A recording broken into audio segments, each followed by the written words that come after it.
Just refrain from that, or I'm going to ask you not to speak at all.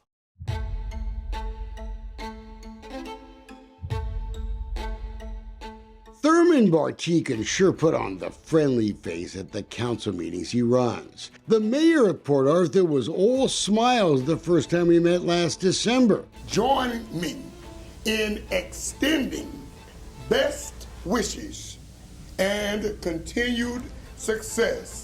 But the job of mayor is mostly ceremonial in this Golden Triangle town. Bti no more important than anyone else on council. Someone should remind him. We don't mind doing it. Call for the vote, okay? No. We've already had this one. Okay, we're calling for the vote. We're calling for the vote, sir. No. Calling for the vote. All in favor of this? Mayor, let's not do this. Mayor, it won't do a roll call vote, please, Mayor. Mayor, don't do this. No, but I have to. Mayor.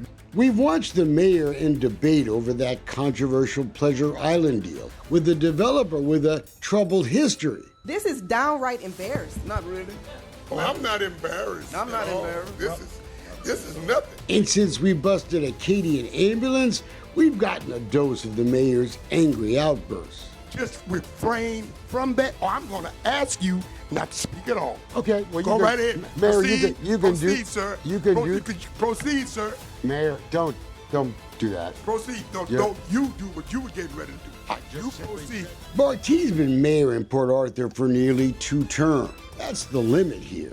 Incumbent Thurman Bti says he's not quite ready to give up his seat. He's now trying to get petitions signed to change the charter to end term limits so he can run for mayor again. This would be an opportunity for continuation in service and leadership in our city. Before folks sign that petition, they should take a look at Bti's history with his own city's police force. We looked, and it includes repeated allegations of domestic violence going back 20 years. In one police report, Bti is accused of ramming his car into his wife's car. In another incident, his wife called 911 claiming he was trying to kill her. Bti was never charged, and a request for a warrant in another unrelated incident appears to have been ignored. He's been a public official in Port Arthur for a long time. Before he ran for mayor, he was a judge, a justice of the peace, and he has the rare distinction of being thrown out of that office by the Texas Supreme Court, and not just because of his repeated use of obscene language from the bench. Bti obstructed a police investigation when his brother-in-law got busted for crack. Bti personally signed his release from jail on a PR bond. The Texas Supreme Court also found he had punched juvenile defendants in the chest and head, denied others the right to know they could have a jury trial. And get this, Bti even told inmates that he was going to have sex with their wives while they were incarcerated. What's wrong with you? You can't make this stuff up. Makes you wonder how Bti got elected in the first place, if voters even knew about all this. They do now. But we can't blame the mayor's anger issues for all the illegal stonewalling we've gotten since our investigation began into a Cadian Ambulance. It was an investigation into allegations the ambulance company with a stranglehold on 911 service here was systematically lying about their response time. In some cases, even claiming they got to scenes in seconds. That manipulated compliance times, lying about their true response times when Francisca Dublan's family called for help. My dad was like crying. I was like, "Where the ambulance at? Where the ambulance?" They still haven't had got here.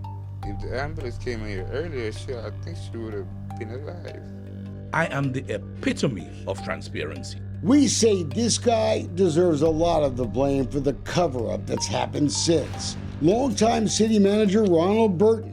We know he had ignored warnings from Fire Chief Greg Benson about their response times, and he lied to us and to the city's taxpayers, pretending he was going to investigate this 911 deception. Do you want the police department to? Oh yeah, absolutely. Absolutely. I would leave no stone unturned to make sure that we get to the bottom of it. We can't find a single stone that Burton even tried to turn over. Instead, he fired Chief Benson, who will likely sue the city now. And we believe Burton is the reason the Port Arthur police chief hasn't done his job. We've been blunt. I know, baby, but I'm starting to call bullshit a little bit. We got to move this along. There's no reason why this thing is taking this long. It was pretty cut and dry. 5 months after we filed a criminal complaint, provided a roadmap to the false reporting, the chief hasn't gotten a single sworn statement, and last month we tried to interview him on camera. Is this really an investigation? Can you come to the office so we can talk about it? Why can't you talk about it here? Too many people.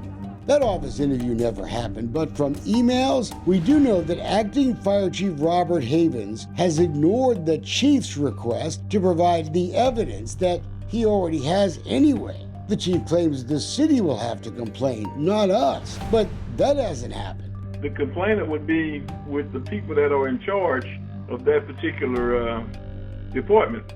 That means justice would have to come from the acting fire chief, who's been fighting us every step of the way, like Burton, like the city secretary, all refusing to turn over public records as we dug deeper into allegations that some city officials, including fire commanders, may have accepted hunting trips, cruises from the Cadian Ambulance Company. The Jefferson County District Attorney Keith Giblin has been silent, ignoring our phone calls. What a guy. Here is my clear message to all the members of City Council. Tens of thousands of you watched on social media as I threatened a lawsuit against the city. If we don't get all those records by the close of business Friday, I will file a lawsuit against the city of Port Arthur. At 5:04 that afternoon, the records, well, they started trickling in. But the mayor, the city manager, and the acting fire chief, they're still illegally hiding emails and text messages from us. We will not let that stand. Stay tuned. We are going to go ahead and accompany her because she keeps calling. That we would, but our protective chief advised us not to send fire out there. We've already shown you evidence the fire department has denied giving assistance to city ambulance when they call for help. There's also new evidence Burton is trying to keep steering ambulance business in town to Acadian, even though they don't have a permit to operate in the city. Well, I can't work in Port Arthur. Just ask Thomas Kemper, who sits alone in his empty office. Ambulance is parked outside, unused. As part of a plan to further improve 911 service, Kemper's company had signed a contract with City Ambulance with the help of the fire chief. City Ambulance is now the city's only ambulance company. Able NEMT was going to provide non-emergency transportation for folks in wheelchairs, leaving City to focus on emergency calls. Wheelchair calls make up the majority of calls to 911 in the city. But since then, Able NEMT hasn't been dispatched to a single call. And when he met with city officials to complain about the roadblocks and even getting the necessary permits, listen to what Kemper claims he was told. I was told by the fire marshal that I couldn't work, period, in Port Arthur. Why? Because the majority of the work was non-emergency. And you know, the guy really literally told me that Acadians would be pissed off. Kemper says he even went to Mayor Bti for help, only to be told that Burton is the one protecting Acadian. And he said it's not up to me, because if it was up to me, you'll be working. He said, but Mr. Burton, he's the city manager, he would not allow it. Response times on 911 calls have improved since that new ambulance company took over. City Ambulance did what Acadian had refused to, provide dedicated ambulances to the city. But as we predicted, the acting fire chief Havens is already working to get the new ambulance company in some kind of trouble. He claims violations of the contract. He sent this formal demand for compliance, including allegations City Ambulance had failed to establish a physical dispatch center in the Golden Triangle, as he said was required by the contract. One problem: the contract doesn't require that. It only says physical dispatch location. And City Ambulance's lawyers responded they have not one of those, but two. City declined an on-camera interview.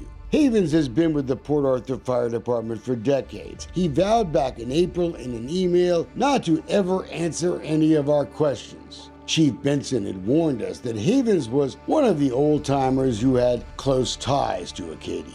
Some people, again, they're gonna go with that buddy system. Seems like they have quite a bit of people, in their pocket. I don't know. It's just something going on there.